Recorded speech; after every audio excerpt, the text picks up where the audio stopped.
It's wonderful to be here with you with such a mixed, diverse group and to share at a time in history when the world is really struggling to find its cohesiveness, its unity. And this meeting is valuable in a couple of ways. One is that we are together as a diverse group and we seek to build bridges to understand one another, to build relationship and to build community. And it's so very important. And then the topic of Joseph, showing the hardships that Joseph suffered and then the eventual reconciliation with his family provides a model of unity. The Baha'i faith is all about unity. So powerful is the light of unity that it can illuminate the whole earth, the Baha'i writings say, and also the well-being of mankind, its peace and security is unattainable unless and until its unity is firmly established. So we live on a small planet, a global community that is emerging and that eventually will find a way to live together in peace. The story of Joseph holds an exalted place in all the Abrahamic faiths, as you've seen, in Judaism, Christianity, Islam, as well as in the Baha'i faith. We heard tell how it's the longest story in the Torah, making up 14 out of 50 chapters in the book of Genesis. In the Quran, it's called the best of stories. And many times the Quran refers to the biblical stories with a reference, almost assuming that the hearers know these stories. And as I understand from my friend Sheikh Abed, the Quran teaches the people, the Muslims, to go to the Jews to learn the stories. So there's a beautiful place for relationship building and dialogue there. But so the theme in the Baha'i faith is unity, recognizing that in this age of history, the world needs to learn how to live together in a global community in peace with respect for our differences. It acknowledges both sacred books, both the Torah and the Quran, and the stories that they contain about Joseph. In fact, the Joseph story has a very exalted place in the Baha'i faith because it was the very first revelation of the Baha'i writings, a retelling and commentary on the story of Joseph by the Bab, whose name means the gate, who was the forerunner of Baha'u'llah. And these two prophets founded the Baha'i faith in the mid-1840s. The Bab's first revelation was a book called Qayyum al-Asma, which in Arabic means the self-subsisting Lord of Names. And the story about how this book came about is quite interesting. Events unfolded in May 23rd of 1844, where a group of Sheikh Muslim scholars and intellectuals were looking for the promised one that their teachers had taught them about. And so the Bab met Mullah Hussein, who became later his first disciple, at the city gates in Shiraz, Persia, on that evening of May 23rd, 1844, and invited Mullah Hussein to his home. There they had an extended conversation about the signs that would mark the common one, and the Bab began a revelation of his commentary on the Surah of Joseph that is found in the Quran. The Qayyum al-Asma by itself is a major work that consists of 111 chapters or surahs of 42 verses each that reveal the mystical meanings of unity, sacrifice, healing, and reconciliation so needed in this divided and troubled world today. These verses attracted the hearts of Mullah Hussein and other Muslim scholars at that time due to their poetic beauty and their message of unity.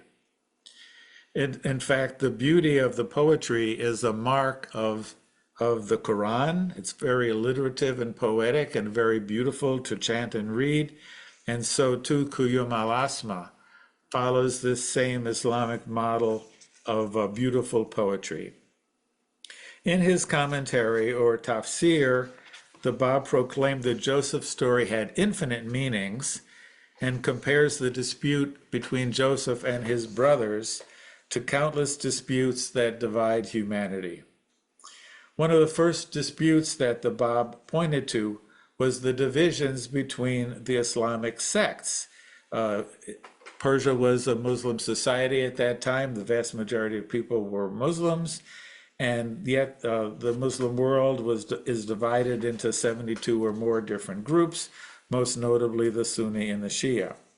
Almost immediately after the death of the Prophet Muhammad, his followers split into different factions and violently opposed each other.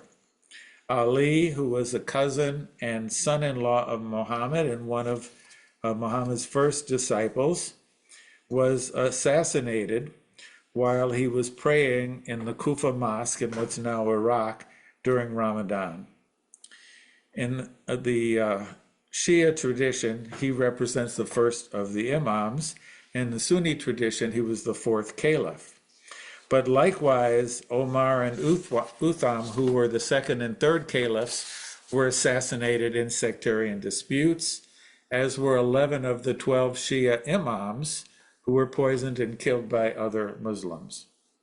So one of the teachings of the Bab was to denounce this sectarian infighting, and he gave a mystical interpretation of the story of Joseph, where the Imam Hussein, who was martyred, was represented by Joseph, and the other factions of Islam by the other brothers. And he called for their reconciliation. And he told his disciples then to act differently than the brothers of Joseph had in the story.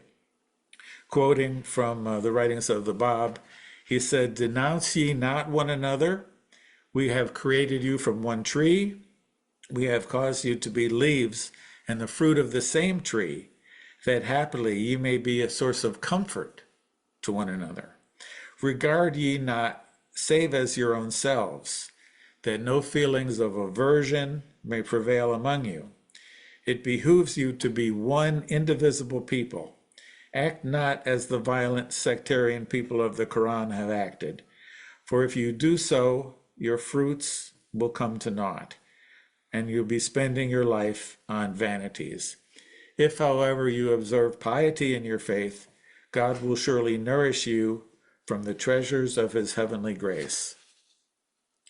So given that the Bab's vision had many meanings, the meaning extends to many of the disputes in the world. Islam, of course, is not alone in having sectarian disputes. In the Jewish tradition, historically, there were various sects, even in the first century, in the time of Christ, with differing views on the Jerusalem temple and on the priesthood, who should be the high priest and so forth.